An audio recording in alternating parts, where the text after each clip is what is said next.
So again, never assume that lines are parallel. You have to use facts or theorems about the relationships between angles. If you can show that sets of angles are congruent or supplementary, then you can prove that the lines are parallel. So earlier, we talked about having relationships of lines that are true. So basically, corresponding angles are congruent. Alternate interior angles are congruent. Alternate exterior angles are congruent. Same side interior angles are supplementary. Those are all true when you have two parallel lines. Well, it can be the other way around. If I know that two corresponding angles are congruent, then the lines have to be parallel. So that's what this is saying.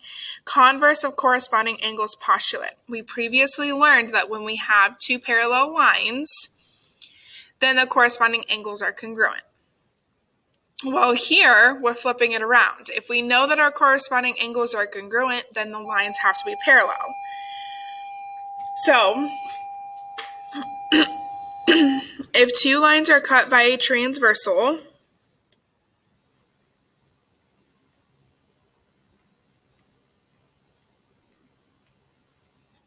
so that the corresponding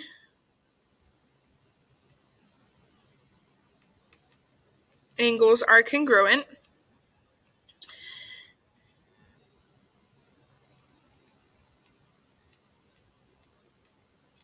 then the two lines are parallel.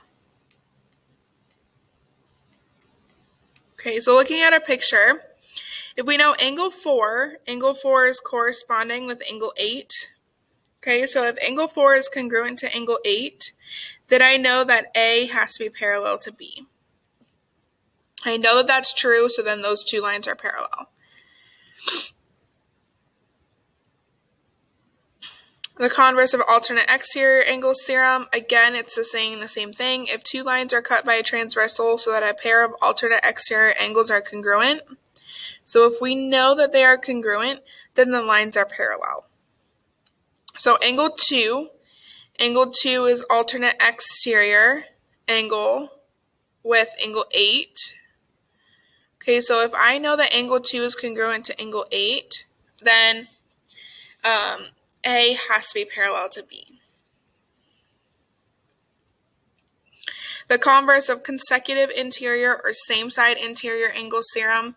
If two lines are cut by a transversal so that a pair of consecutive interior angles are supplementary, then the lines are parallel. So, example from above, measure of angle 3. Measure of angle 3 is consecutive interior angle is 6. Those two are same side interior consecutive interior angles. So measure of angle 3 plus measure of angle 6 is equal to supplementary, so they're equal to 180. Then those two lines are parallel. Converse of alternate interior angles theorem. If two lines are cut by a transversal so that a pair of alternate interior angles are congruent, then the lines are parallel. So angle 5, so let's look to see. Okay, so we're doing with angle 5 here. Alternate interior angle is angle 3. Those two angles are alternate interior angles. So measure of angle 5 is congruent to angle 3. Then A is parallel to B. Okay, so this one's new. The converse of the perpendicular transversal theorem. If two lines are perpendicular to the same line in the plane, then the lines are parallel. So from above, if A is perpendicular to C and B is perpendicular to C, then A and B are parallel. So if A is perpendicular to C, let's say, for example, there's a right angle right there. That means B is perpendicular to C, so that says that A is parallel to B. That is what that theorem is saying. All right, so on the back, example 1, if measure of angle 1 is equal to the measure of angle 2, determine which lines, if any, are parallel. So measure of angle 1 and measure of angle 2 are parallel or are equal to each other. Well, those are corresponding angles.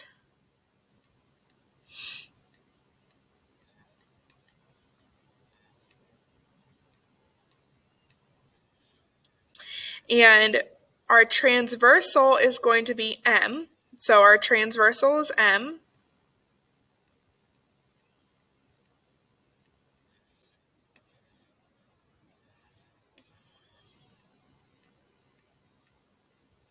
So that means that R is parallel to S. And since we're dealing with corresponding angles, that is going to be the converse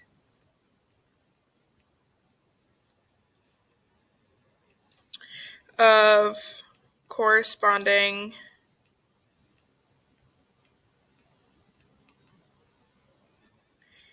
angles postulate.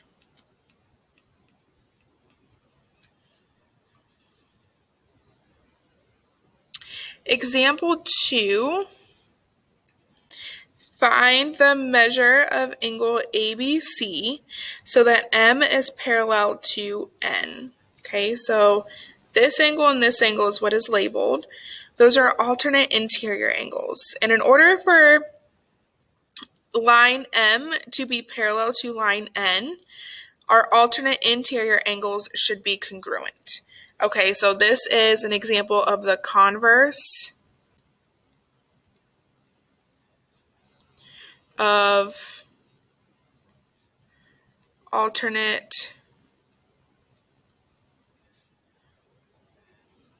interior angles theorem.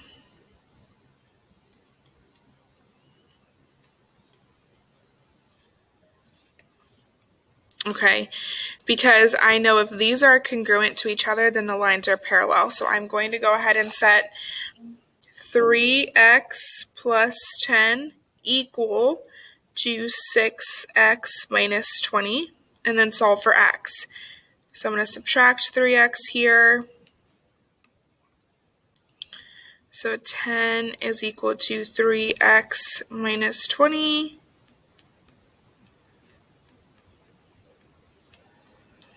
So 30 is equal to 3x. X is equal to 10. And it says, find the measure of angle ABC. So if I know that ABC is 6x, so the measure of angle ABC, they told us is 6x minus 20. Well, now I know what 10 is, so 6 times 10 minus 20. So 60 minus 20, which is 40. Okay, so the measure of angle ABC is 40 degrees. And that means that the measure of angle DAB is also 40 degrees. Since those two angles are congruent, that means the lines are parallel.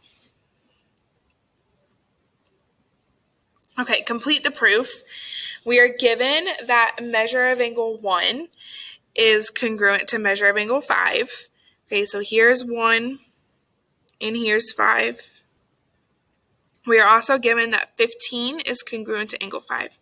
So angle 15 is congruent to angle 5. Okay. Angle 15 is congruent to angle 5. That is given to us.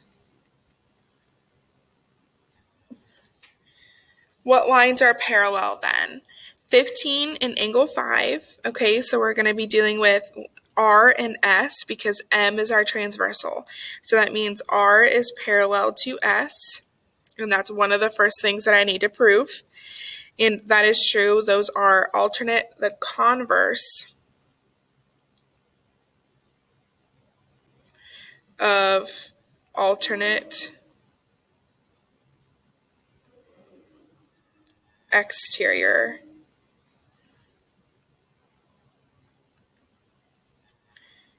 angles theorem.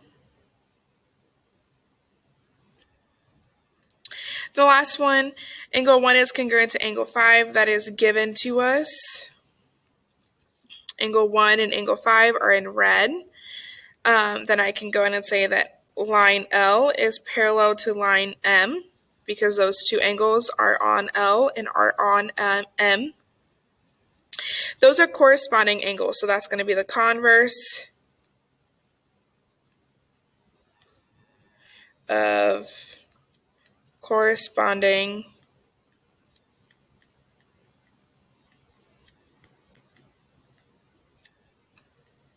angles postulate. And that's all.